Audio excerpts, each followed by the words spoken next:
Hello, this is Rosal again, your evangelist. Our title for today is, Now this is I say, brethren, that flesh and blood cannot inherit the kingdom of God, neither that corruption inherit incorruption. 1 Corinthians 15:50-52. Rosal Rabi.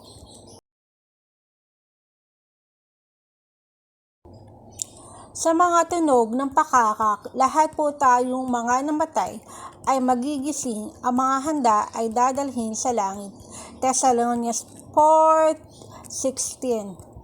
For the Lord himself will descend from heaven with a shout, with the voice of an archangel, with the trumpet of God, and the dead in Christ will rise first.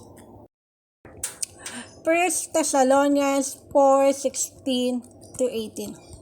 Sapagkat ang Panginoon din ang bababang mula sa langit na may isang sigaw, may tinig ng arkanghel, at may pakakak ng Diyos, at ang nangamatay kay Kristo ay unang mga bubuhay na mag-uli. Kung magkagayon tayong nangabubuhay na nangatitira, ay aagawin kasama nila sa mga alapaap upang salubungin ang Panginoon sa hangin. At sa ganito'y sa Panginoon tayo magpakailanman. Kaya't mangangaliwan kayo sa isa't isa ng mga salitang ito. For the Lord himself shall descend from heaven with a shout, with the voice of the archangel, and with the trump of God, and the dead in Christ shall rise first.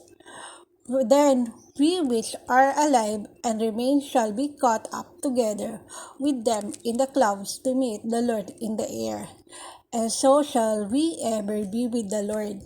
Wherefore comfort one another with these words. 1 Corinthians 15:48-49.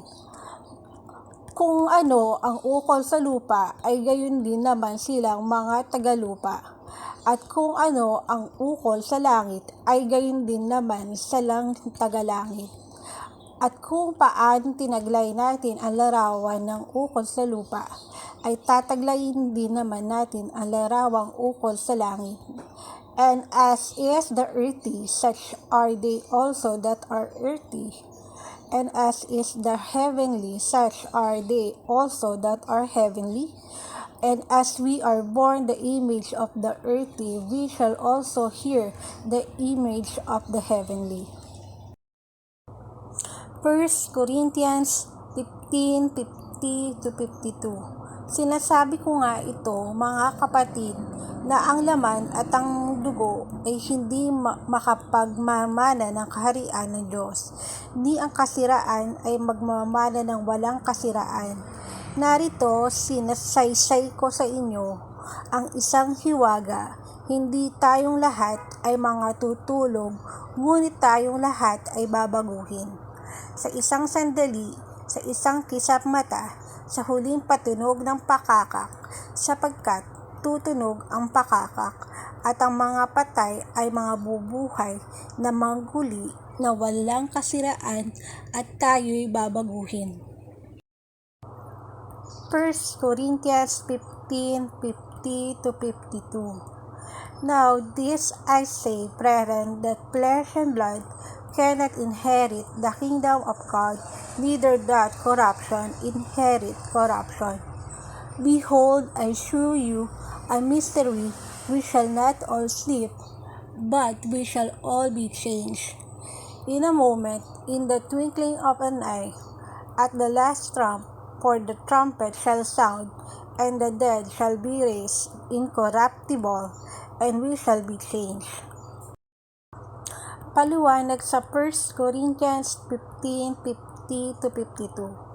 Paliwanag, at sabi po ni San Pablo, hindi po tayong lahat ay mamatay, may dadat ng pangbuhay ang Panginoong Hesus, pero sa pagtunog ng pakakak, ang patay ay bubuhayin, at sa isang kisap mata ay lahat ay babaguhin, sabay-sabay.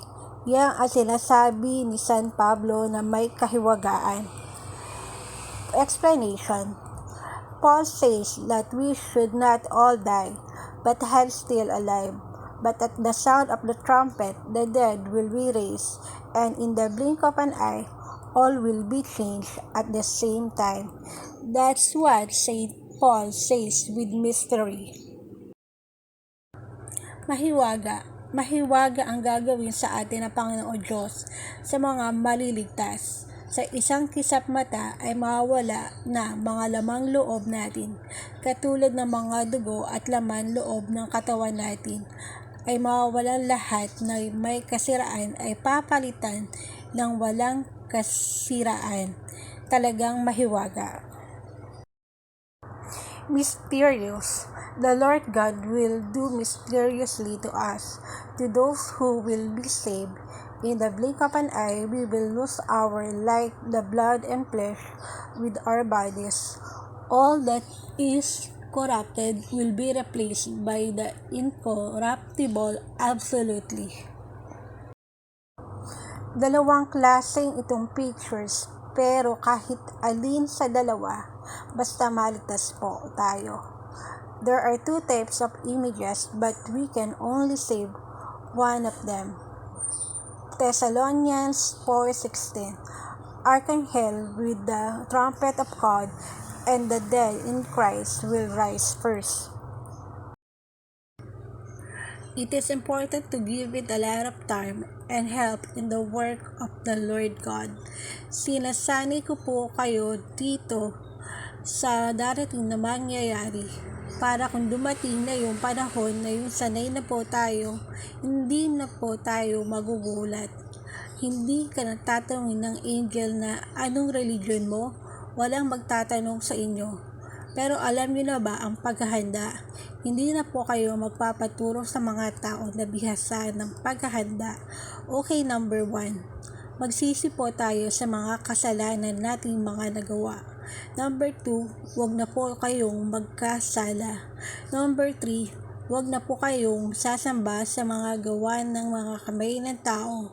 Diretso sa itaas sa Diyos Ama, Diyos Anak, at Diyos Espiritu Santo. I'm training you on what's coming. It's like we've been through a lot of things that we've through, so we're not surprised. The angel will not ask you, what religion are you? No one will ask you. But do you know how to prepare?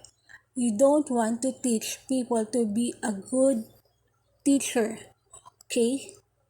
Number 1, we must repent of our sins. Number 2, stop sinning.